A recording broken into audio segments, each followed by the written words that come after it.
সুপ্রিয় দর্শক আসসালামু আলাইকুম। আশা করি যে যেখানে আছেন সবাই খুব ভালো আছেন। আমার চ্যানেলে নতুন আরেকটি রেসিপি দেখার জন্য আপনাদের সবাইকে আমন্ত্রণ জানিয়ে শুরু করছি আমার আজকের রেসিপি। আজকে আমি আপনাদের সাথে শেয়ার করব তেলাপিয়া মাছের ঝোল। আর এটা রান্না করাটা খুবই সহজ, কিন্তু খেতে অনেক মজা হয়। তো চলুন রেসিপি দেখি। তো একটা বাটিতে আমি 4 পিস মাছ নিয়েছি। এর মধ্যে দিয়ে দিচ্ছি লবণ, হলুদ আর দিয়ে দিচ্ছি মরিচের গুঁড়া। এখন সব কিছু একসাথে খুব ভালো করে মিশিয়ে নিব। তো আমি চামচ দিয়ে মিশিয়ে নিচ্ছি, আপনারা চাইলে হাত দিয়ে খুব ভালো করে এই লবণ মরিচ সব কিছু একসাথে ভালো করে মিশিয়ে নিতে পারেন। তো আমি চামচটা দিয়ে খুব ভালো করে মিশিয়ে এটা একপাশে রেখে দিচ্ছি 10 মিনিটের জন্য। 10 মিনিট পর চুলায় একটা প্যান বসিয়ে সামান্য পরিমাণ একটু তেল দিয়ে মাছগুলো ভেজে নিব। তো আমি মাছগুলো দিয়ে দিচ্ছি।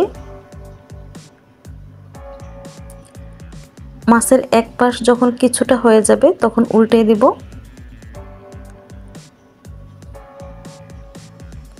তো মাছগুলো আমি এভাবে নেড়েচেড়ে ভেজে নিব। মাছগুলো ভাজা হয়ে গেছে, আমি মাছগুলো নামিয়ে নিব।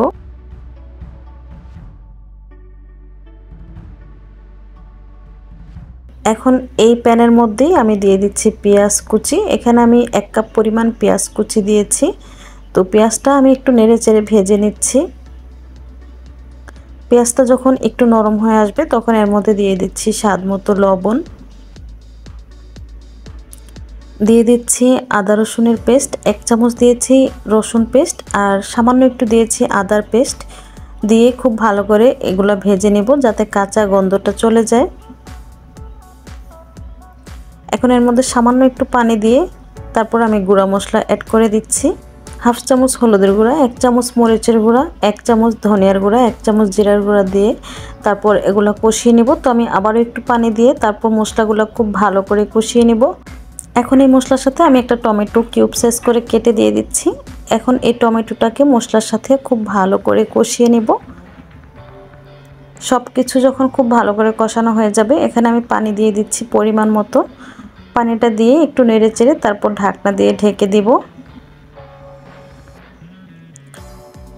আর এখানে আমি কিছু কাঁচামরিচ দিয়ে দিচ্ছি মাঝখান থেকে একটু ভেঙে, এতে করে খুব সুন্দর একটা ফ্লেভার আসবে।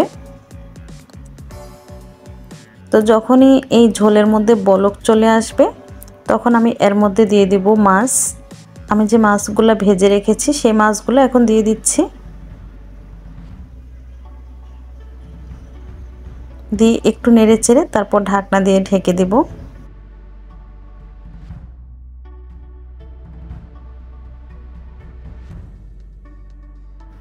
কিছুক্ষণ পর ঢাকনাটা সরিয়ে আবারও মাছগুলো আমি একটু উল্টে পাল্টে দিচ্ছি। এইভাবে এই মাছগুলো আমি প্রায় 7-8 মিনিটের মতো রান্না করব। তো 7-8 মিনিট পর যখন মাছগুলো খুব ভালো করে একদম জোসানো হয়ে যাবে তখন এর মধ্যে আমি দিয়ে দিচ্ছি ধনেপাতা কুচি। ধনেপাতাটা দিয়ে হালকা একটু নেড়েচেড়ে আমি ঢাকনা দিয়ে ঢেকে দিচ্ছি। আর এই পর্যায়ে চুলার আঁচটা একদম লোতে করে আরও 5 মিনিট আমি এটা চুলাতে বসিয়ে রাখবো। 5 মিনিট পর আমি চুলাটা অফ করে দিয়েছি আর তৈরি হয়ে গেছে খুবই মজার তেলাপিয়া মাছের ঝোল। এটা দেখতে যেমন লোভনীয় হয়েছে, খেতেও কিন্তু অনেক মজা হয়েছিল। আপনারা বাসায় ট্রাই করতে পারেন, খুবই ভালো লাগবে। তো আমার এই ভিডিওটা আপনাদের কাছে কেমন লেগেছে প্লিজ কমেন্টে জানাবেন।